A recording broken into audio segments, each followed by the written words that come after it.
Le contenu de ma semaine Blue Sky 43 à l'heure d'hiver provient pour une grande partie de la recherche de Morningstar. Grâce soit rendue à cette société qui effectue un travail remarquable depuis plus de 40 ans.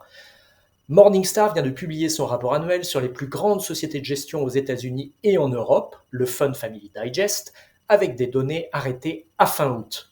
Aux États-Unis, Vanguard est un colosse. La société fondée en 1975 par Jack Bogle pesait 9 355 milliards de dollars d'encours, très loin devant les 4 008 milliards de dollars de BlackRock. À lui tout seul, Vanguard représente 28% des encours totaux.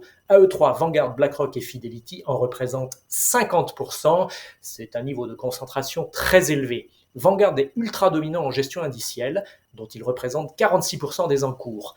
Mais c'est aussi un acteur important du marché de la gestion active, puisqu'il est numéro 3 avec 8% des encours. Le premier gérant actif est Capital Group, 18% des encours, devant Fidelity, 11% des encours.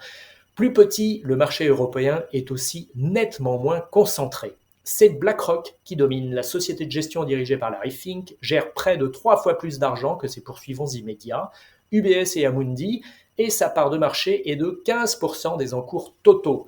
Dominé par quelques très gros acteurs dont les deux géants états-uniens BlackRock et Vanguard, le marché européen de la gestion indicielle est bien plus concentré que celui de la gestion active.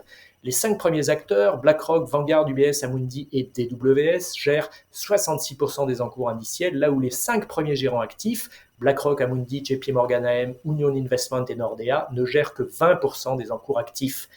Toujours en Europe, l'obligataire est décidément un des derniers bastions de la gestion active en titres présumés liquides. Au troisième trimestre, selon Morningstar, l'obligataire actif a collecté pour plus de 106 milliards d'euros, là où l'obligataire indiciel n'a collecté que 11,6 milliards d'euros. C'est l'inverse pour la gestion action, 36,5 milliards de collecte pour l'indiciel, 6,9 milliards de décollecte pour la gestion active. À fin septembre, l'obligataire actif concentrait 79% des encours obligataires et la gestion action indicielle 57% des encours actions. Je suis assez vieux pour me rappeler de l'époque où les gérants actions actifs regardaient de très haut leurs collègues spécialistes de l'obligation. Les temps changent. Je termine avec la palme de la bêtise décernée à Cathie Wood, éphémère nouvelle star de la gestion active, pour avoir franchi le célèbre mur du son du Canard enchaîné en affirmant ceci: Index-based investing is a form of socialism. Vive le socialisme indiciel. Bonne lecture et bonne semaine.